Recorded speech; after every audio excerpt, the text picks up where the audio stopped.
الحمد لله رب العالمين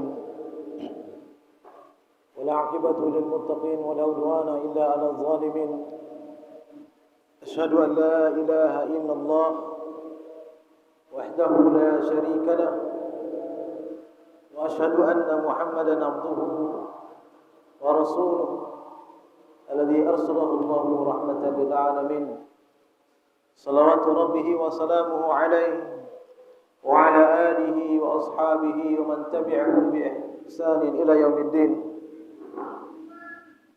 عباد الله، اسمعوا كلام الله تعالى في كتابه الكريم: يا أيها الذين آمنوا اتقوا الله حق تقاته ولا تموتن إلا وأنتم مسلمون. اتقوا الله فإن خير زاد التقوى. Ma'asyiral muslimin rahimani wa rahimakumullah. Wa qala nabiyuna sallallahu alaihi wa ala alihi wa sallam: fa inna khairal kalami kalamullah wa khairal huda huda Muhammadin sallallahu alaihi wa sallam wa syarrul umuri muhdatsatuha fa inna kulla muhdatsatin bid'ah wa kulla bid'atin dhalalah wa kullu dhalalatin fin nar. Kaum muslimin yang dirahmati Allah Subhanahu wa taala, Allah Tabaraka wa taala merupakan zat yang menciptakan kita, yang mentakdirkan kita untuk ada di muka bumi ini. Yang tugas kita semuanya adalah untuk beribadah kepada Allah Subhanahu wa taala. Allah Subhanahu wa taala perintahkan kepada manusia secara seluruhnya tanpa terkecuali: ya ayyuhan nasu u'budu rabbakum alladhi khalaqakum walladzina min qablikum la'allakum tattaqun. Wahai orang-orang yang beriman, wahai manusia seluruhnya, bertakwalah kalian kepada Rabb kalian yang menciptakan kalian dan menciptakan orang-orang sebelum kalian, agar kalian bertakwa kepada Allah Subhanahu wa taala.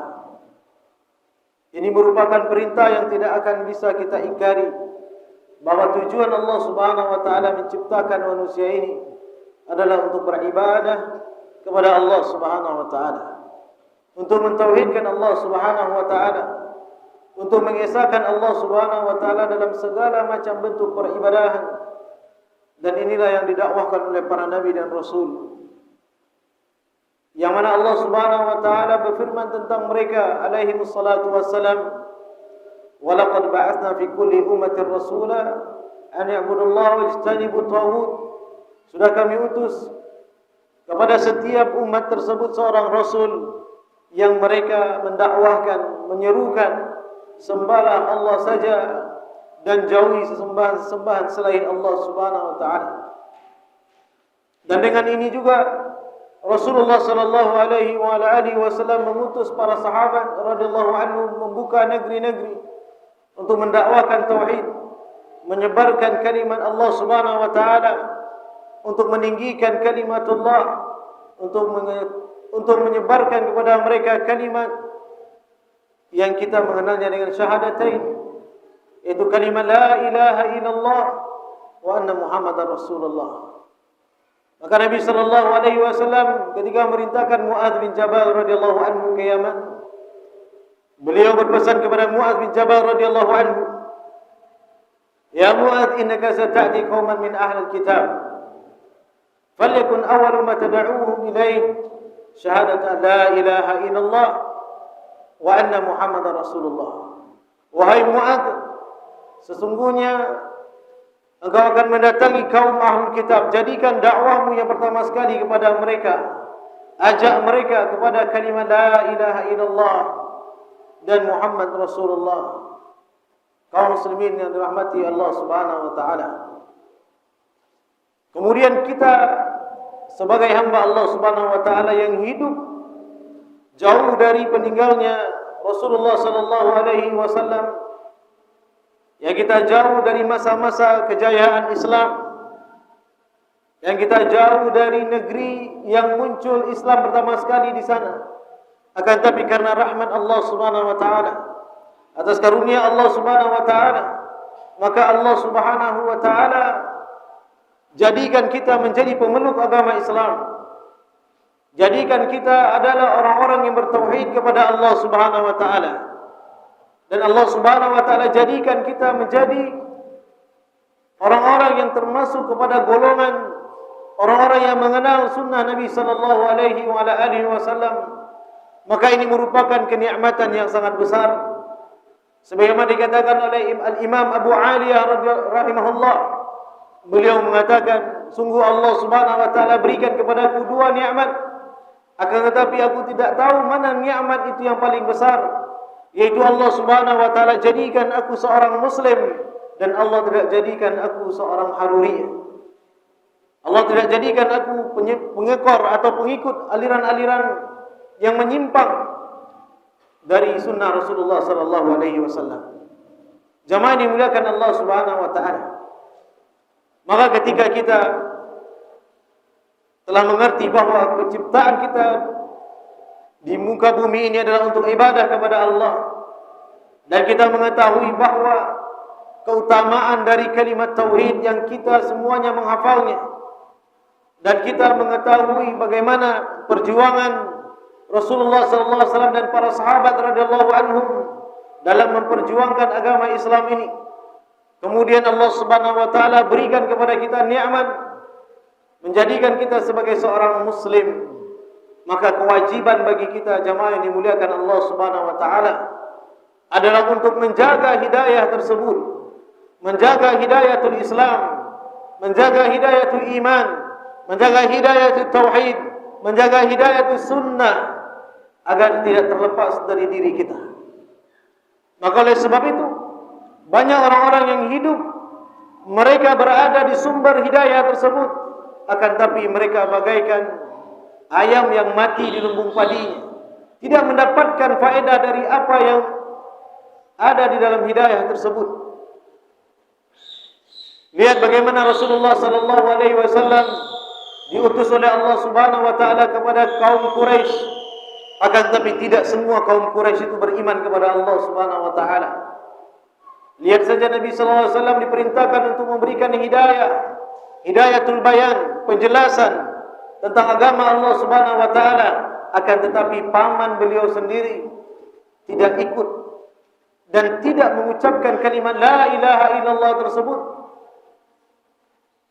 Maka alangkah berbahagianya kita ketika Allah Subhanahu wa taala pilih kita menjadi orang-orang yang mendapatkan hidayah Islam, mendapatkan hidayah sunnah tersebut. Maka kewajiban kita adalah untuk menjaga hidayah tersebut. Karena hidayah, sebagaimana disebutkan oleh Allah Subhanahu wa taala dalam Al-Qur'anul Karim, "Man jahadu fina lanahdiyalahum subulana." Barang siapa yang dia bersungguh-sungguh kepada kami, bersungguh-sungguh untuk mencari sumber hidayah tersebut, dia berjuang untuk memperbaiki dirinya sehingga dia sampai kepada sumber hidayah, maka benar-benar Allah akan bukakan pintu-pintu hidayah. Allah bukakan pintu-pintu amal saleh kepada dia. Bahkan Nabi sallallahu alaihi wasallam ketika diutus oleh Allah Subhanahu wa taala menyampaikan agama ini, maka Nabi sallallahu alaihi wasallam disebutkan oleh Allah Subhanahu wa taala bahwa beliau Rasulullah sallallahu alaihi wasallam tidak bisa memberikan hidayah sedikit pun walaupun kepada orang yang beliau cintai. Innaka la tahdi man ahbabta wa inna Allah yahdi man yasha. Allah Subhanahu wa taala berfirman, wahai Muhammad, innaka la tahdi man ahbabta, sungguhnya engkau wahai Muhammad tidak bisa memberikan hidayah kepada orang yang engkau cintai sama sekali. Walakin Allah yahdi man yasha, akan tapi Allah Subhanahu wa taala memberikan hidayah kepada orang-orang yang Allah Subhanahu wa taala kehendaki. Maka kalau seperti ini keadaannya, bahwa hidayah Islam, hidayah sunnah, Nabi sallallahu alaihi wasallam tidak bisa memberikan kepada umatnya kecuali dengan izin Allah Subhanahu wa taala, maka harusnya kita sebagai kaum muslimin, sebagai orang yang dikenalkan dan hidup di atas sunnah Nabi sallallahu alaihi wasallam, harusnya benar-benar bersyukur kepada Allah Subhanahu wa taala, karena memang Allah sendiri yang telah memilih kita, bukan Rasulullah sallallahu alaihi wasallam, bukan para sahabat, bukan para imam-imam yang memilih kita menjadi pemeluk Islam, akan tapi Allah tabaraka wa taala memilih kita sebagai umat Islam, sebagai umat yang mana sunnah Nabi sallallahu alaihi wasallam. Tentunya setelah hidayah yang Allah Subhanahu wa taala berikan kepada kita melalui tangan-tangan orang-orang yang ikhlas berjuang untuk menyampaikan hidayah ini, yaitu seperti Nabi sallallahu alaihi wasallam, para sahabat radhiyallahu anhum, dan mereka orang-orang saleh yang berjuang di atas agama ini, maka jamaah yang dimuliakan Allah Subhanahu wa taala, bagaimana kita mensyukuri hidayah tersebut? Bagaimana kita menjaga hidayah tersebut? Maka itu yang perlu harus kita ketahui. Itu hal yang harus kita tanamkan di dalam diri kita. Karena tidak semua orang yang Allah hidupkan awalnya di atas Islam, maka dia wafat di atas Islam.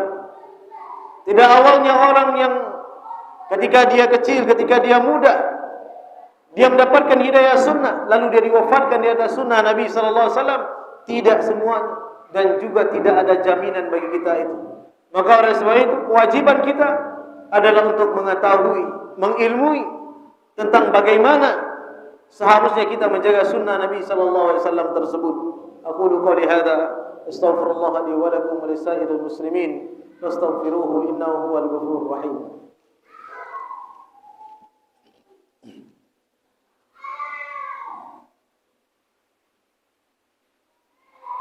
Alhamdulillahi rabbil alamin wa bihi nasta'in ala umur dunya waddin. Asyhadu an la ilaha illallah wahdahu la syarika lah wa asyhadu anna Muhammadan abduhu wa rasuluh. Allahumma salli wa sallim wa barik ala nabiyyina Muhammad wa ala alihi wa ashabihi wa man tabi'ahum bi ihsanin ila yaumil qiyamah. Ma'asyiral muslimin rahimani wa rahimakumullah. Sungguh Allah Subhanahu wa taala sudah memberikan kepada kita satu cara yang sangat ampuh untuk kita bisa menjaga hidayah tersebut. Dan ini disampaikan oleh Nabi sallallahu alaihi wasallam kepada para sahabat radhiyallahu anhu. Dan ini juga disampaikan oleh Allah Subhanahu wa taala di dalam Al-Qur'anul Karim. Yaitu sebagaimana Allah Subhanahu wa taala berfirman, وَالَّذِينَ آمَنُوا وَلَمْ يَلْبِسُوا إِيمَانَهُمْ بِظُلْمٍ أُولَئِكَ لَهُمُ الْأَمْنُ وَهُمْ مُهْتَدُونَ. Maka sungguh orang-orang yang dia beriman, kita hari ini kita mengaku beriman kepada Allah Subhanahu wa taala. Dan alhamdulillah Allah pilih kita menjadi orang-orang yang mengimani Islam sebagai agama kita. Dan kita redha atau Islam sebagai agama kita. Akan tetapi tidak cukup hanya seperti itu. Akan tetapi Allah Subhanahu wa taala mengatakan, "Walam yalbisu imanahum bizulm." Yaitu tidak mencampur adukan keimanannya dengan kesyirikan. Tidak menodai keimanannya, tidak menodai tauhidnya. Yaitu dengan kesyirikan, baik itu syirik besar maupun syirik kecil. Baik itu syirik perbuatannya maupun syirik niyahnya. Ketika dia tidak mencampur adukan keimanan dengan kezaliman, yang dimaksud dia adalah kesyirikan, maka Allah Subhanahu wa taala mengatakan ulaika lahumul amnu. Mereka akan mendapatkan keamanan, mereka mendapatkan ketenangan, mereka mendapatkan kenyamanan. Wa ulaika humul muhtadun. Dan merekalah orang-orang yang senantiasa Allah Subhanahu wa taala berikan hidayah kepada mereka. Selagi seseorang dia tidak mencampur adukan keimanannya dengan kekufuran, tidak mencampur adukan tauhidnya, yaitu dengan kesyirikan, menjauhkan berbagai macam bentuk syirik, baik yang kecil maupun yang besar, maka jaminan Allah Subhanahu wa taala ada pada dirinya. yaitu Allah Subhanahu wa taala mengatakan ulaika lahumul amn, mereka yang mendapatkan keamanan di atas kehidupan dunia dan juga di atas kehidupan akhirat. Keamanan dan kehidupan dunia, dia tidak beribadah kepada sesuatu selain Allah, dan keamanan di dalam kehidupan dunia dia juga di dalam kehidupan akhirat dia aman dari azab Allah Subhanahu wa taala. Dan dalam kehidupan dia muhtadun, dia senantiasa di dalam hidayah Allah, dia senantiasa mendapatkan petunjuk Allah Subhanahu wa taala, karena dia tidak mencampurkan keimanan dan juga tidak mencampurkan tauhidnya dengan kesyirikan, dengan kebatilan, dengan sesuatu perkara yang itu adalah dinilai kezaliman yang sangat besar oleh Allah Subhanahu wa taala, sebagaimana firman Allah Subhanahu wa taala ketika Allah menceritakan perkataan Luqman kepada anaknya, ya bunayya la tusyrik billah inna syirka la zulmun azim. Wahai anakku, maka jangan engkau berbuat syirik kepada Allah Subhanahu wa taala, sesungguhnya kesyirikan dia adalah kezaliman yang sangat besar. Maka seorang muslim, orang yang beriman, apabila dia ingin menjaga hidayah, maka perkara pokok yang harus dia perhatikan dalam kehidupannya, dia adalah senantiasa menjaga keimanannya, menjaga tauhidnya, dan tidak mencampurkannya dengan kesyirikan. Dan tentu dengan terus mempelajari Al-Quran dan Sunnah Nabi SAW di atas pemahaman yang benar, yaitu pemahaman salafus salih, ahlus sunnah wal jamaah. Semoga ini bermanfaat bagi kita semuanya. Inna Allah wa malaikatahu yusalluna ala nabi ya ayyuhalladzina amanu sallu alaihi wa sallimu taslima. Allahumma salli ala Muhammadin wa ala ali Muhammad kama shallaita ala Ibrahim wa ala ali Ibrahim innaka Hamidum Majid. Wa barik ala Muhammad wa ala ali Muhammad kama barakta ala Ibrahim wa ala ali Ibrahim innaka Hamidum Majid. Allahumma ighfir lil muslimina wal muslimat wal mu'minina wal mu'minat al ahya'i wal amwat. Allahumma aslih lana sha'nana kullahu wa la takilna ila anfusina tarfata 'ain. Rabbana atina min ladunka rahmah wa hayyi' lana min amrina rashada. Allahumma arina haqqa haqqa warzuqna ittiba'ah wa arina al-batila batila warzuqna ijtinabah. Allahumma aslih wulata umurana. Allahumma aslih ahwal al-muslimin ya arhamar rahimin. Rabbana atina fid dunya hasanah wa fil akhirati hasanah wa qina adzaban nar. Wa sallallahu ala nabiyyina Muhammadin wa ala alihi wa sahbihi wa sallam. Wa akhir da'wana alhamdulillahi rabbil alamin.